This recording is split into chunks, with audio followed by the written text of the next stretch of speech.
Artist Ramya Sadasivam 11 வயசு மேலே இருக்கிறவங்க மற்றும் அடல்ட்ஸுக்கு போர்ட்ரேட் டிராயிங் கோர்ஸ் எடுக்கிறாங்க. கோர்ஸ் டீட்டெயில்ஸ் டிஸ்கிரிப்ஷனில் இருக்கிற லிங்க்கில் இருக்குது. இன்ட்ரெஸ்ட் இருக்கிறவங்க லிங்க்கை பார்த்துட்டு அவங்கள காண்டாக்ட் பண்ணுங்கள். பெரியாருக்கு எதிராக பரப்பப்படும் அவதூறுகள் அப்படிங்கிறது ஏதோ இன்னைக்கு நேற்று பரப்பப்படுற அவதூறுகள் இல்லைங்க. அது பல வருட காலங்களாக திட்டமிட்டு பரப்பப்படுற அவதூறுகள். வழக்கமாக நாக்பூர்லேருந்து ஸ்கிரிப்ட் வரும், அது ஒரு ஜெராக்ஸ் காப்பி போட்டு கமலாலயத்துக்கு ஒரு காப்பி, வலசரவாக்கம் ஆஃபீஸுக்கு ஒரு காப்பி அப்படின்னு சொல்லி தட்டி விட்டுருவாங்க. அப்புறம் வழக்கம் போல் வரிசையில் இந்த சங்கிகளும் மங்கிகளும் அப்புறம் நம்ம தம்பிகளும் கிறிஸ்டப்பாக்களும் வரிசையில் வந்து அதை பற்றி பேச ஆரம்பிப்பாங்க. அதுதான் இங்கே நடக்கிற வழக்கம், சரிங்களா? அதன் அடிப்படையில் ஒரு கிறிஸ்டப்பா இப்போ ரீசெண்டாக அந்த கீழ்வெண்மை சம்பவத்தில் பெரியார் வந்து கோபாலகிருஷ்ண நாயுடுவுக்கு ஆதரவாக செயல்பட்டார் அப்படின்னு உருட்டு விட்டுவாங்க பார்த்தீங்களா? அதே உருட்டை தான் தம்பி இப்போ உருட்டிட்டு இருக்காப்புல. என்ன அந்த புத்தகம்லாம் தம்பி இப்போ தான் படிச்சிருப்பாப்புலன்னு நினைக்கிறேன். சரி, பரவாயில்ல விடுங்க, படிக்கிட்டோம். இன்னும் நிறையா படித்து நிறைய தூரங்கள் கடக்க வேண்டியது இருக்குது. அதுமாதிரி நிறைய வாசிப்பு இருந்துச்சு அப்படின்னாக்கா இதை குணப்படுத்துறதுக்கான வாய்ப்புகள் இருக்குது. நிறைய வாசிப்பின் மூலமாக தான் அது குணமடையும். அது குணமடையாத வியாதி ஒன்றும் கிடையாது இல்லைங்களா? அதனால் தம்பி இன்னும் நிறைய வாசிக்கிட்டோம், அதை நம்மளும் விருப்பப்படுறோம். அதனால் தம்பி போட்ட அந்த வீடியோ இருக்கு இல்லையா, அந்த வீடியோ நம்ம ஒரு 3 பாகமாக பிரித்து வச்சு அதை நம்ம பிரிக்க போகிறோம். அந்த 3 பாகம் என்ன அப்படின்னாக்கா, பெரியாருக்கு எதிராக பரப்பப்படும் அவதூறும் ஆதாரமும் நம்பர் 1. நம்பர் 2, இந்த பரப்புவர்களுடைய செயல்பாடுகளும் உள்நோக்கமும், அது பாயிண்ட் நம்பர் 2. பாயிண்ட் நம்பர் 3, கிறுக்கு குக்கர் கேள்விகள். ஸோ இப்படி 3 பாகமாக பிரித்து நாம் அதை பிரிக்க போகிறோம். பிரிச்சுருவோமா?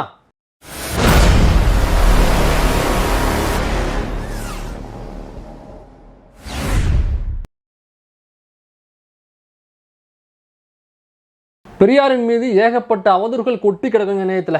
அதை குறிப்பாக சொல்லணும்னாக்கா, பெரியார் வந்து வளர்த்த பெண்ணாகிய மணியம்மையை திருமணம் செய்து கொண்டார் அப்படிங்கிறதான் டாப் மோஸ்ட்டில் வந்து நிற்கிற அந்த வதந்தி. அதெல்லாம் அப்டேட்டாக என்ன சொல்கிறாங்கன்னா, மணியம்மை வந்து அவருடைய அம்மாவுடைய கருவில் இருக்கும்போதே ஸ்கேன் பண்ணி பார்த்தாங்க, அது ஒரு பெண் குழந்தை என்று தெரிந்ததுமே பெரியார் வந்து கருவிலேயே மணியம்மையை திருமணம் செஞ்சுக்கிட்டாரு அப்படிங்கிறது அப்டேட்டாக இப்போ சங்கிகளும் மங்கிகளும் தம்பிகளும் கிறிஸ்டப்பாக்களும் வந்து புளிக்கிட்டு இருக்காங்க. அதன் அடிப்படையில் தான் நம்ம தம்பி கிறிஸ்டப்பா ஒன்று இப்போ என்ன பண்ணியிருக்காங்க, அந்த கீழ்வெண்மை சம்பவத்தில் கோபாலகிருஷ்ண நாயுடுக்கு ஆதரவாக பெரியார் செயல்பட்டார் அப்படின்னு அந்த பழைய உருட்டை புதுசாக பட்டிட்டிங்கிறலாம் ஒர்க்கிங்லாம் பார்த்து கொண்டு வந்து புதுசாக அந்த டைஸை போட்டு உருட்டிட்டு இருக்காப்புல. அவங்கள்ட்ட நம்ம வேறு என்ன எதிர்பார்க்க முடியும் சொல்லுங்கள்? வாட்ஸ்அப்பில் வர்றத வரலாறுகள் அப்படின்னு நம்பி பேசிகிட்டு இருப்பாங்க. இப்போ இந்த நாவல்லாம் வரும்ல, பொன்னியின் செல்வன், அது இதெல்லாம், அந்த நாவலை படித்து போட்டு அதுதான் உண்மையான ராஜராஜ சோழனுடைய வரலாறு அப்படின்னு சொல்கிறவங்ககிட்ட நம்ம எப்படி சொல்லி புரிய வைக்கிறீங்களா? அந்த வரலாறு இல்லடா, அது நாவல்டா, நாவல் அப்படி தான் இருக்கும் அப்படின்னு எப்படி புரிய வைக்க முடியும்? இந்த மனநிலை தான் 60,000 யானைகளை நாம் பாட்டன் முப்பாட்டம் அப்படியே கப்பல் ஏற்றிட்டு போனோம் அப்படின்னு ஆவேசமாக பேசுகிறப்ப கைத்தட்டி ஆரவாரித்து ஆரகசமாகிற அந்த மனநிலை உருவாகிறது. அதனால் வரலாறு என்பது வேறு, நாவல் என்பது வேறுப்பா. அது வந்து வரலாற்றின் அடிப்படையில், ஆய்வுகளின் அடிப்படையில் அந்த வரலாற்று ஆய்வாளர்கள் கட்டுரைகள் எழுதுவாங்க, அல்லது கல்வெட்டின் அடிப்படையில் ஆய்வுகள் மேற்கொண்டு வரலாற்று கட்டுரைகளை தான் எழுதுவாங்கப்பா. அதுதான் அந்த வரலாறே தவிர இது வந்து நாவல், அது வேறு இது வேறு அப்படின்னு புரிய வச்சோம்னாக்கா இது குணமாகறதுக்கு வாய்ப்பு இருக்குது அப்படின்னு நான் நம்புகிறேன். 1968 தாங்க இந்த கீழ்வெண்மை சம்பவம் நடக்குது. ஒரு 44 பட்டியலின சமூகத்தை சேர்ந்தவங்க ஒரே வீட்டுக்குள்ளே வச்சு, குழந்தை உட்பட ஒரே வீட்டுக்குள்ளே வச்சு கொளுத்துறாங்க. கறிக்கட்டையாக வெந்து சாகிறார்கள் அந்த 44 பட்டியலின சமூகத்தை சேர்ந்த உயிர்கள். ஸோ இது ரொம்ப கொடூரமான ஒரு வன்முறை. 1960 நடந்தது கொடூரமான ஒரு வன்முறை சம்பவம். இந்த சம்பவத்தை எதிர்த்து தான் வந்து பெரியார் வந்து குரல் கொடுக்கல, கண்டித்து எழுதலை அப்படின்னு சொல்லி இந்த சங்கிகளும் கிறிஸ்டப்பாக்களும் போட்டு ஓட்டிட்டு கிடக்கிறாங்க. இந்த சம்பவம் நடக்கும்பொழுது பெரியாருக்கு கிட்டத்தட்ட 90 வயசுங்க. யோசிச்சு பாருங்கள், 90 வயது. 90 வயதில் ஒரு மனிதனுடைய உடல்நிலை எப்படி இருக்கும், எப்படி தள்ளாத வயதாக இருக்கும். அந்த காலகட்டத்திலேயே அவர் வந்து மூத்திரப்பையை கையிலே தூக்கிக்கிட்டு குடல் இறக்கம் வேறு, அதை பிடிச்சிக்கிட்டே முடிஞ்ச அளவு போய் பேசிக்கிட்டுலாம் வந்துக்கிட்டுலாம் இருந்தால் அப்படி அவர். அந்த 90 வயசு கிட்டத்தட்ட நடக்கிறப்ப, அந்த கீழ்வெண்மை சம்பவம் நடக்கிறப்ப குறிப்பாக அன்றைக்கி வந்து பெரியார் வந்து பெரியார் ஆஸ்பத்திரியில் அட்மிட் ஆகிருந்தார். ட்ரீட்மெண்ட்டுக்கு அட்மிட் ஆகி ட்ரீட்மெண்ட் போயிட்டுருக்கு. ஸோ அந்த சமயத்தில் தான் இந்த கீழ்வெண்மை சம்பவம் நடக்குது. அப்படியுமே மருத்துவமனையிலேருந்து அவர் ஒரு அறிக்கையை வெளியிடுறாப்புல. அப்புறம் அது ஒரு நாளில் ஆசிரியர் கீவிரிமணி அவர்கள் பெரியாருடைய பத்திரிகையில் எழுதுகிறாங்க, இந்த மாதிரி பெரியார் வந்து ஆஸ்பத்திரியில் இருந்தார் அந்த சம்பவம் நடக்கும்போது அப்படின்னு சொல்லிட்டு. ஸோ இதெல்லாம் நடக்குது. அதுக்கப்புறம் இந்த செம்பனார் கோவிலில் நடந்த ஒரு பொதுக்கூட்டத்தில் இதெல்லாம் கண்டித்து பேசுகிறாரு. இந்த சம்பவங்கள்லாம் நடக்குது. ஆனால் என்ன பண்ணுறாங்கனாக்கா, அந்த கிறிஸ்தப்பாக்கள்லாம் வந்து இதை கண்டித்து எழுதவே இல்லை. அதனால் வந்து இந்த சம்பவத்தை கண்டித்து எழுதாதனால, ரொம்ப பயங்கரமாக எதிர்ப்பு காட்டாதனால பெரியார் எப்படி தலைவராக முடியும் அப்படின்னு சொல்லி புதுசாக ஒரு விட்டுறாங்க. அப்போ கீழ்வெண்மை சம்பவத்துக்கு குரல் கொடுக்காதவர்கள் பெரிய தலைவர் பட்டியலில் வரமாட்டாங்க. இதுதான் சரியான அளவுகோல், இந்த பிரச்சனைக்கு குரல் கொடுத்துருக்கணும் அப்படின்னு ஒரு அளவுகளை எடுத்து நீங்கள் நீட்டினீங்கன்னா, அதே அளவுகோலை திரும்ப நானும் உங்கள் பக்கம் நீட்ட தயாராக இருக்கேன்.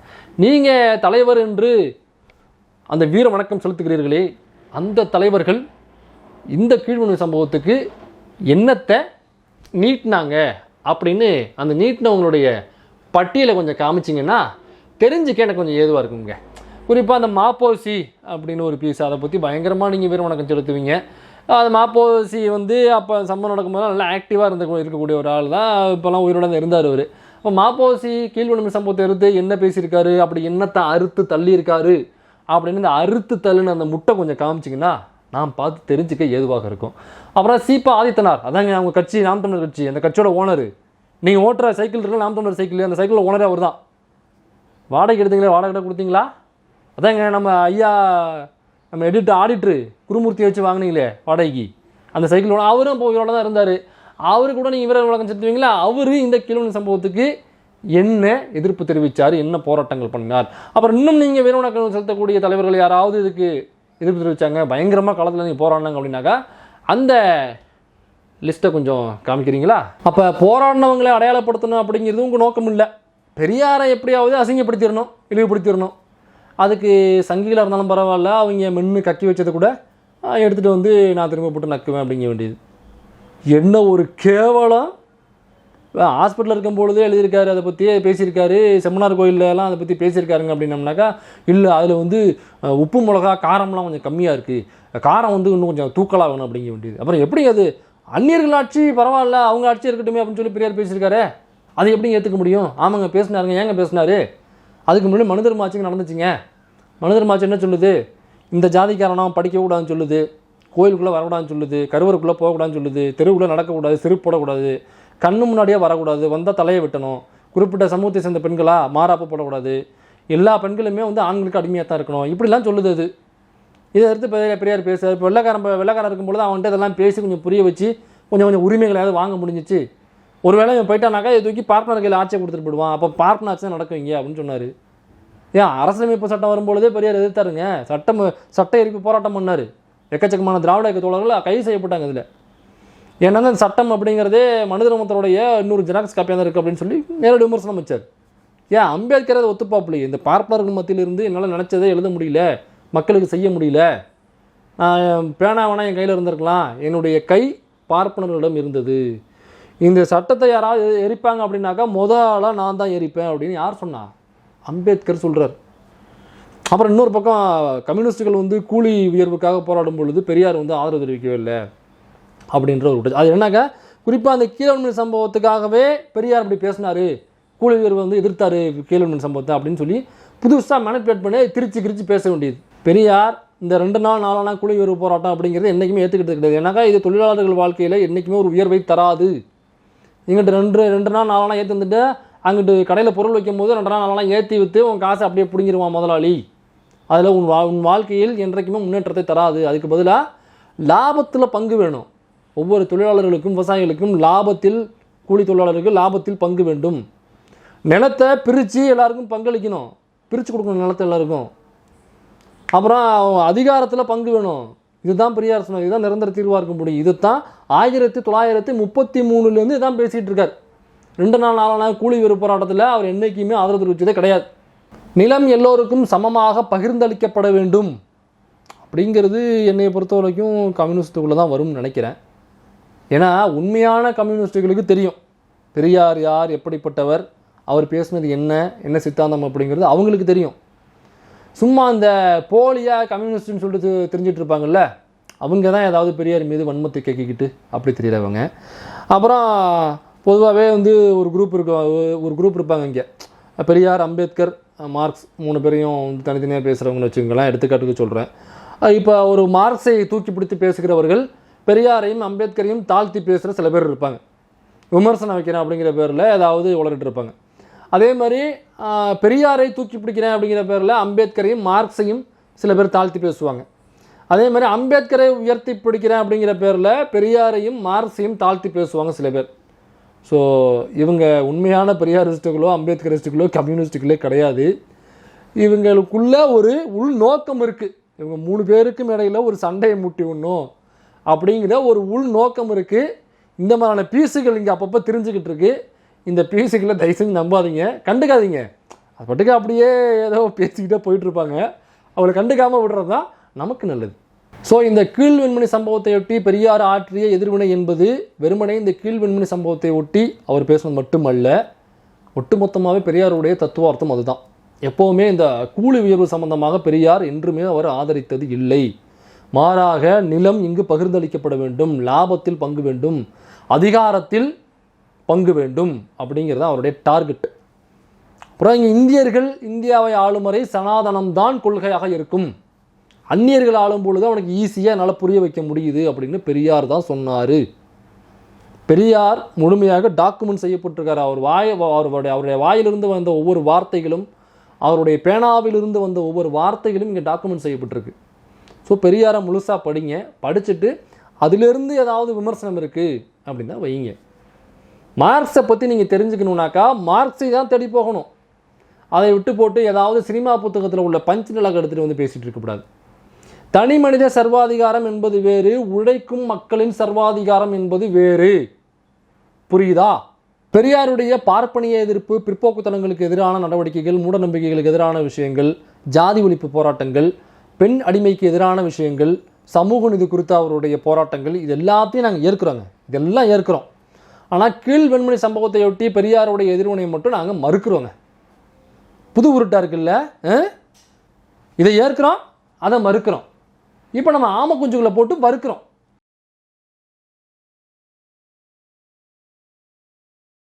கீழ்வெண்மணி சம்பவத்தில் பெரியார் மௌனம் காத்தார் அப்படிங்கிறது தான் இவங்க உருட்டுங்க.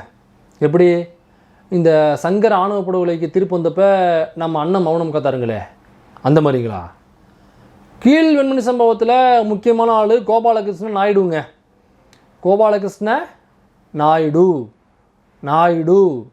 ஏன்னா அப்படி அந்த நாயுடு அப்படிங்கிறத நல்லா அப்படியே அழுத்தி சொல்லணும். அதை அழுத்தி சொன்னால் தான் கிரீஸ் சப்பாக்களுக்கு உள்ளே அப்படியே குழுகுழுன்ட்டு இருக்கும். அதனால் அந்த கோபாலகிருஷ்ண நாயுடு என்பதாலேயே பெரியார் ஒருதலைபட்சமாக இந்த விஷயத்தில் செயல்பட்டார் அப்படிங்கிறது தான் நம்ம கிரீஸ் சப்பாக்களை வைக்கிற குற்றச்சாட்டு. அப்புறம் இன்னொரு பக்கம் பார்த்தீங்கன்னாக்கா, பெரியாரை வந்து ஜாதி ஒழிப்பு போராளியாக நாங்கள் ஏற்கிறோம் அப்படிங்கிறீங்க. அவர் ஜாதி ஒழிப்பு போராளியாக ஏற்கிறோம் அப்படின்னாக்கா, அப்புறம் இந்த விஷயத்தில் பொறுத்த வரைக்கும் அவர் எப்படி நீங்கள் ஜாதி ஒழிப்பு போராளின்னு எப்படி அடையாளப்படுத்த முடியும், எப்படி நீங்கள் ஏற்பீங்க? லாஜிக்காகவே இடிக்கிறத கிறிஸ்டப்பா. ஏதாவது ஒரு பக்கம் குத்துங்க. ஏனுக்கு ஒரு குத்து, தென்னை மரத்துக்கு ஒரு குத்து குத்தக்கூடாதுல்ல? ஏன் பயப்படுறீங்க? பயப்படாதீங்க. நீங்கள் தான் தைரியமாக நினச்சி தைரியமாக சொல்லுங்கள். பெரியார் இதனால இப்படி செயல்பட்டாருங்க, எங்களுக்கு வந்து உடன்பாடு இல்லை, அதனால் வந்து நாங்கள் பெரியார் எதுக்குன்னு சொல்லி நீங்கள் ஓப்பனாக ஸ்டேட்மெண்ட் கொடுங்க, சொல்லுங்கள். ஏன் பயப்படுறீங்க?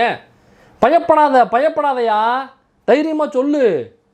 இவங்களுக்கு என்னென்னா எப்படியாவது பெரியாரை வந்து ஒரு ஜாதியவாதியாக அடையாளப்படுத்தணும் அப்படிங்கிறது தான். இது வந்து பொதுவாக ஒரு RSS நாக்பூர் மனநிலை. இது அந்த 44 பட்டியலின சமூகத்தவரை வந்து ஒரே வீட்டில் வச்சு கொளுத்துனது கோபாலகிருஷ்ண நாயுடு என்கிற ஒற்றை மனிதர் அல்ல.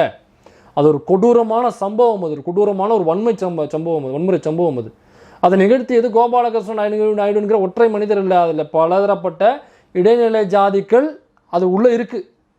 பலதரப்பட்ட இடைநிலை ஜாதியை சேர்ந்தவர்கள் உள்ளே செயல்பட்டுருக்காங்க. களத்தில் இறங்கி இந்த கொளுத்துனது போனது வந்து எல்லாரையும் அவருடைய செயல்பாடுகள் இருக்குது. அப்போ நீங்கள் ஓப்பனாக அந்த செயல்பாடுகளை செஞ்சது கோபாலகிருஷ்ண நாயுடு சேர்ந்து வேறு எந்தெந்த இடைநிலை ஜாதியை சேர்ந்தவர்கள் அந்த செயலை செய்தார்கள் அப்படின்னு அந்த குறிப்பிட்ட ஜாதியை சொல்லி நீங்கள் சொல்லணுமா இல்லையா? அவங்க வந்து தேவரா, கல்லரா, மறவரா, அகமுடையரா, வன்னியரா, கவுண்டரா, கோணாரா, நாடாரா, முதலியாரா, செட்டியாரா சொல்லணும்ல. நீங்கள் எந்தெந்த இடைநிலை ஜாதியை சேர்ந்தவர்கள் கோபாலகிருஷ்ண நாயுடுவோடு சேர்ந்து இன்னமும் செஞ்சாங்கன்னு சொல்லணுமா இல்லையா?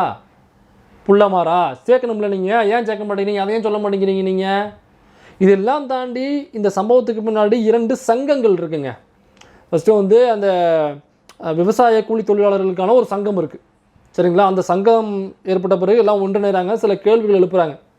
நாங்கள் இப்படிலாம் பண்ண முடியாது, எங்கள் கூலி இவ்வளவு அப்படின்னு சொல்லிட்டு சில குரல்கள் எழுந்த உடனே பண்ணையார்கள்லாம் உஷாராகிறாங்க. இந்த ஜமீன்தார்கள்லாம் உஷாராகி அவங்க பண்ணையார்களுக்கான ஒரு சங்கம் வைக்கிறாங்க. ஸோ இந்த 2 சங்கங்களுக்கும் இடையில தான் இந்த பிரச்சனை நடக்குது. அப்போ இந்த பண்ணையார்களுக்கான சங்கம் இருக்கு இல்லைங்களா, அதில் கோபாலகிருஷ்ண நாயுடு மட்டும் இல்லை, அதில் இன்னும் இடைநிலை ஜாதியை சேர்ந்த நில உடைமையாளர்கள் பல ஜாதியை சேர்ந்தவர்கள் உள்ளே இருந்தாங்க. அவங்க எல்லாருமே இந்த சம்பவத்தில் ஈடுபட்டிருக்காங்க. அப்போ அவங்க எல்லாரையும் தனித்தனியாக பெயர்களை குறிப்பிட்டு அவர்களுக்கு பின்னால் உள்ள ஜாதியின் பெயரை குறிப்பிட்டு நீங்கள் அவர்களை அடையாளப்படுத்த வேண்டுமா இல்லையா? அப்புறம் ஏன் அவங்கள மட்டும் நீங்கள் வெளியே கொண்டு வர மாட்டேங்கிறீங்க? ஏன் தெரியுமா? ஏன்னா இவர்களுடைய பாணியில் அவங்க வந்து தமிழ் குடிகள், தமிழ் சமூக குடிகள், அதனால் அந்த தமிழ் சமூக குடிகள், அதாவது தமிழ் சாதி அப்படின்னு சொல்லுவாங்க இல்லையா, அதெல்லாம் வந்து தவறு செய்தால் கண்டுக்க மாட்டாங்க. தமிழ் சாதியை சேர்ந்தவர்கள் ஏதாவது தமிழ் குடி அப்படின்னு சொல்கிறவங்க ஏதாவது தவறு செஞ்சுட்டாங்கனாக்கா அவங்க எங்கள் சித்தப்பா அப்படின்னு சொல்லி போசி மொழி விட்டுற வேண்டியது. பண்ணையால் பாதுகாப்பு சட்டம் அப்படின்னு சொல்லிட்டு ஒரு சட்டம் வருதுங்க. அது எப்படின்னாக்கா அந்த பண்ணையில் வேலை பார்க்குற பண்ணையால் அப்படின்னு சொல்லுவாங்க. அதாவது பட்டியலின சமூகத்தை சேர்ந்தவங்க இந்த பண்ணையில் வேலை பார்ப்பாங்க, அவங்க பண்ணையால் சொல்லுவாங்க. ஸோ இன்றைக்கி வேலை பார்த்துட்டு வீட்டுக்கு போகிறாங்க சாயங்காலம் அப்படின்னாக்கா மறுநாள் காலையில் உங்களுக்கு வேலை இருக்கா இல்லையா உங்களுக்கு தெரியாது, உறுதி செய்யப்படாத நிலையில் இருந்துச்சு. மறுநாள் ஏதோ கம்மியான கூலிக்கு பக்கத்து ஊர்லேருந்து ஆளை கூட்டு வந்துட்டு நீங்கள் வேணாம் பாப்பன்னு சொல்லிடுவாங்க. அப்போ அவங்களோட வாழ்வாரம் பாதிக்கப்படும். அது இல்லாமல் இந்த சவுக்கால் அடிக்கிறது, சாணிப்பால் கரைச்சி வாயில் ஊற்றுறது, இந்த மாதிரி சம்பவங்கள் நிறைய இருந்துச்சு. ஸோ உடல் ரீதியாகவும் உள்ள ரீதியாகவும் வருமான ரீதியாகவும் நிறைய தொழிலாளர்கள் பாதிக்கப்பட்டாங்க இதனால் பண்ணையாட்கள். ஸோ இதை காப்பாற்றணும், ரெக்கவர் பண்ணணும் அப்படின்னு சொல்லிட்டு அப்போ ராஜகோபாலாச்சாரி ஆட்சி பண்ணிட்டு இருந்தார். அப்போ பெரியாருடைய வற்புறுத்தலின் பெயரில் இந்த பண்ணையால் பாதுகாப்பு சட்டம் அப்படின்னு வருதுங்க. இந்த பண்ணையால் பாதுகாப்பு சட்டம் பற்றி இந்த கீழ்த்தஞ்சை ஓரமாக உள்ள எல்லாருக்குமே நல்லா தெரிஞ்சிருக்கும்னு நினைக்கிறேன். ஸோ இந்த சட்டம் வந்ததுக்கப்புறம் இந்த பண்ணையாளாக வேலை பார்க்குற பட்டியலின சமூகத்தை சேர்ந்தவங்க வந்து எதிர்த்து கேள்வி கேட்க ஆரம்பிக்கிறாங்க. நீங்கள் வந்து எங்களுக்கு வேலை செஞ்ச இடத்துல கூலி கொடுங்க, உங்கள் வீட்டு கொல்லப்புற பக்கம்லாம் அந்த வேலை கூலி வாங்க முடியாது, மரியாதை நடத்துங்க கேள்விகள் நெஞ்சு நிறுத்தி கேட்க ஆரம்பிக்கிறாங்க. இது அவங்களுக்கு சுருக்குனப்படுது. சில பண்ணையாளர்கள் வந்து பேசினா கோட் பண்ணி சொல்கிறாங்க. என்ன சொல்கிறாங்கன்னா, இந்த மாதிரி முன்னாடி வந்து ரொம்ப பவ்யமாக இருப்பாங்க, பயத்தோடு இருப்பாங்க, இப்போ பாருங்கள் எதிர்த்து கேள்வி கேட்குறாங்க, அப்புறம் வந்து கொடியை பிடிச்சிட்டு கோஷம் போடுறாங்க, இதெல்லாம் நம்ம சரிப்பட்டு வராது அப்படின்னு சொல்லிட்டு சில பேர் பேச ஆரம்பிக்கிறாங்க. ஸோ இதெல்லாம் தான் நெருக்கி ஒரு இடத்துக்கு கொண்டு போய் அந்த கீழ்வன்மணி சம்பவம் அப்படிங்கிறது நடக்குதே தவிர திடீர்னு ஏதோ ஒரு நாள் இரவில் கீழ்வன்மணி சம்பவம் அப்படின்னு நடக்கலை. இதெல்லாம் காரணமாக அமையுது அதுக்கு. இதே மாதிரி 1962 இதுக்கு முன்னாடி கீழ்வன்மணி சம்பவத்துக்கு முன்னாடியே ஒரு சம்பவம் நடக்குது, சில சம்பவங்கள் நடக்குது நாகை பகுதியை ஒட்டி. அப்படின்னா ஆய்மலை சேர்ந்த திரு தங்கவேல் அவர்கள் இதே மாதிரியான சம்பவத்துக்கு வெட்டி கொல்லப்படுறாரு. சிக்கல் பக்கிரிசாமி, இருஞ்சூர் சின்ன பிள்ளை, கேட்குற ராமச்சந்திரன். ஸோ இவங்க எல்லாமே ஒவ்வொரு சம்பவங்களில் இந்த மாதிரி சம்பவத்துக்கு வெட்டி கொல்லப்படுறாங்க. அப்போ கொலை செய்தவர்கள் யார், என்ன ஜாதியை சேர்ந்தவர்கள் அப்படின்னு உங்களால் சொல்ல முடியுங்களா? அப்புறம் இந்த கேஸ் போயிட்டுருக்கு கோபாலதாஸ் நாடு மேலே. அப்போ கோபாலதாஸ் நாடு வந்து பெரியார் ஒரு பொதுக்கூட்டத்துக்கு பேச வரும்போது சந்திக்க போகிறார். பெரியார் சொல்கிறாரு, அவர் ஏன் பார்க்க வராப்புல, என்ன சொல்ல போகிறாப்புல, அவர் வந்து திருப்பி அனுப்புங்க, என்ன சொல்லணும்னு நினைக்கிறாப்புல கோர்ட்டில் போய் சொல்லுங்கள், ஏன் டனத்தை போய் பேச போகிறாப்புல, அவர் பார்க்கவே விருப்பப்படல, தயவுசெய்து திருப்பி அனுப்புங்க அப்படின்னு சொல்லி மூஞ்சில் அடித்தாப்புல பேசி அனுப்புகிறார். இவர் தான் கோபாலதாஸ் நாடுக்கு ஆதரவாக செயல்பட்டாருங்களா? கோபாலகிருஷ்ண நாயுடு கீழ் கோர்ட்டில் தண்டிக்க போகிறாருங்க. அதுக்கப்புறம் மேல் கோர்ட்டுக்கு போகிறாப்புல, மேல் கோர்ட்டில் ரிலீஸ் பண்ணுறாங்க. என்ன காரணம் சொல்லி ரிலீஸ் பண்ணுறாங்க அப்படின்னாக்கா, காரில் வர்ற ஒருத்தர் எப்படிங்க காரை நிப்பாட்டிட்டு வந்து இறங்கி போய் குடிசை கொளுத்துவாரா அப்படின்னு சொல்லி இந்த ஜட்ஜி வந்து ரிலீஸ் பண்ணுறாரு. இப்போ இதுக்கு என்ன காரணம் சொல்லுவீங்க நீங்கள்? அதுக்கப்புறம் அவர் ரிலீஸ் செய்யப்பட்டதுக்கு அப்புறம் அந்த இறந்து போன 44 பேருடைய பேரில் ஒரு நினைவிடம் வச்சுருக்காங்க கீழ்வன்மணியில். ஸோ அந்த நினைவிடத்துக்கு பக்கத்திலேயே அந்த கோபாலகிருஷ்ண நாயுடு என்பவர் கம்யூனிஸ்ட் இயக்க தோழர்களாலும் மற்றும் திராவிட இயக்க தோழர்களாலும் சேர்ந்து வெட்டி கொல்லப்படுகிறார். ஸோ இந்த வழக்கில் ஒரு 12 பேர் கைது செய்யப்படுறாங்க. 12 பேரில் 9 பேர் திராவிட இயக்க தோழர்கள், பாக்கி பேர் புரட்சிகர கம்யூனிஸ்ட் இயக்க தோழர்கள். இப்போ நீங்கள் என்ன சொல்ல போகிறீங்க? ஸோ இதுக்கப்புறம் இந்த வழக்கு போகுது. இந்த வழக்கில் திரு ஸ்டாலின் அப்படிங்கிற தோழர் தான் வந்து திராவிட இயக்க தோழர்களுக்கு சார்பாக வாதாடுறாரு, வாதாடி அவங்க வெளில எடுக்கிறாரு. இந்த ஜட்ஜ்மெண்ட்டை ப்ரூஃபாக வச்சுக்கிட்டு தான் மற்ற புரட்சிகளை கம்யூனிஸ்ட் இயக்க தோழர்களும் வெளியே வர்றாங்க.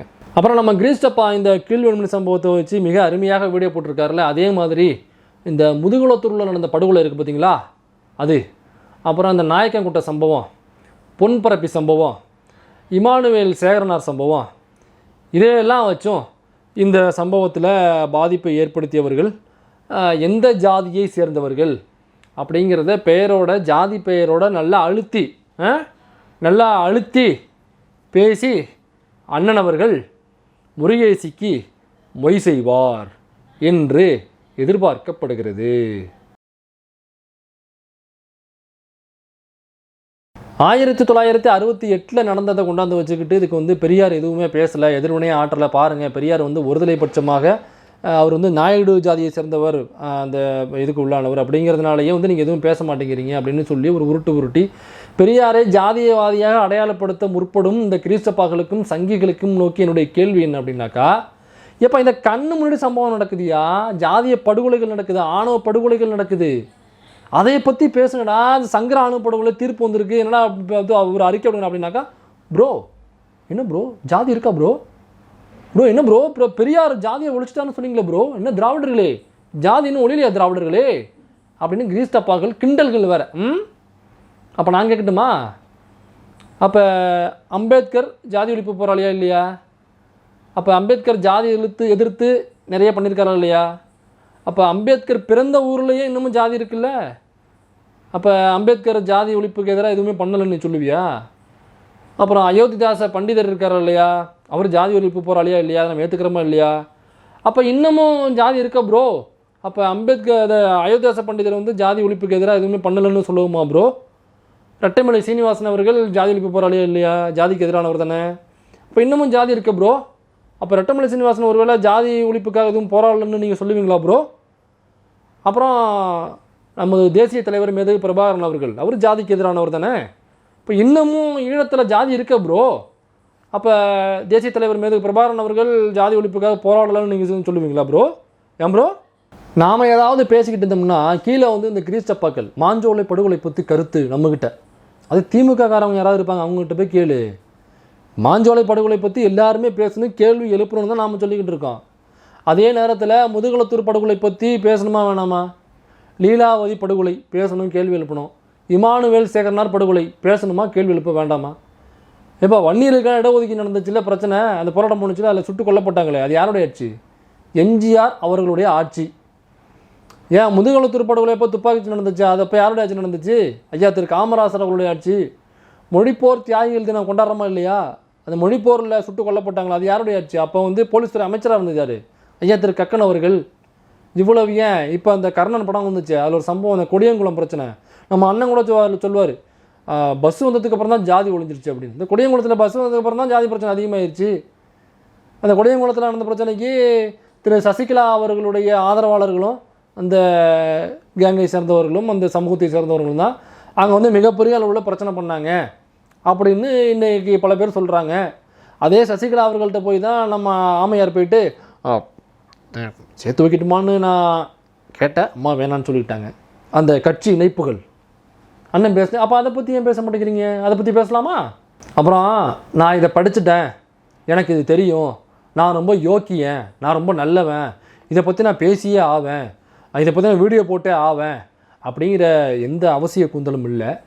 நாம் பேசுகிறது ஏதாவது ஒரு வகையில் மக்களுக்கு பலனுள்ளதாக இருக்கும் பட்சத்தில் அதை பேசலாம். அப்படி இல்லை அப்படிங்கிற பட்சத்தில் அதை பேசாமல் விட்டுறலாம். இதுதான் நம்ம பேசுவதற்கான அளவுகோல்.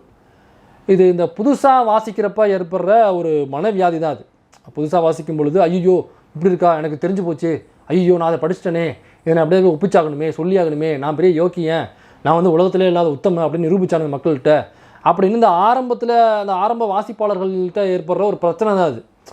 இது குணப்படுத்திடலாம், ஒன்றும் பிரச்சனை இல்லை. அது குணப்படுத்துறதுக்கு புத்தகங்கள் வாசிப்பேன், அப்புறம் வந்து வாசிச்சிங்கனாக்கா அதுலேருந்து நீங்கள் ஈஸியாக மீண்டு வந்துடலாம். அப்புறம் கடைசியாக இந்த மொய் மேட்ரு, அந்த முதுகுளத்தூர் படுகொலை, பொன்புரப்பி சம்பவம், நாயக்கங்கோட்டை சம்பவம், இமானுவேல் சேகரனார் படுகொலை, அதெல்லாம் கொஞ்சம் முருகேசிக்கு பார்த்து மொய் செஞ்சு விட்டுருங்க. அப்புறம் கடைசியாக இன்னொரு விஷயம்ண்ணே, எப்போவுமே நீங்கள்லாம் ஈழம் ஈழம்னு சொல்லி தான் வயிற்ற கழுவிட்டுருக்கீங்க. சரி விடுங்க, உங்களுக்கும் பசிக்காதா? அப்புறம் ட்விட்டரில் வந்து தலைவர் என்னுடைய உயிர் அப்படிங்க வேண்டியது, ஃபோனில் என்னுடைய மயிர் அப்படிங்க வேண்டியது. கடைசியாக ஒரு வேண்டுகோள், சிறுவர்களை கிணத்து பக்கம் விடாதீங்கப்பா.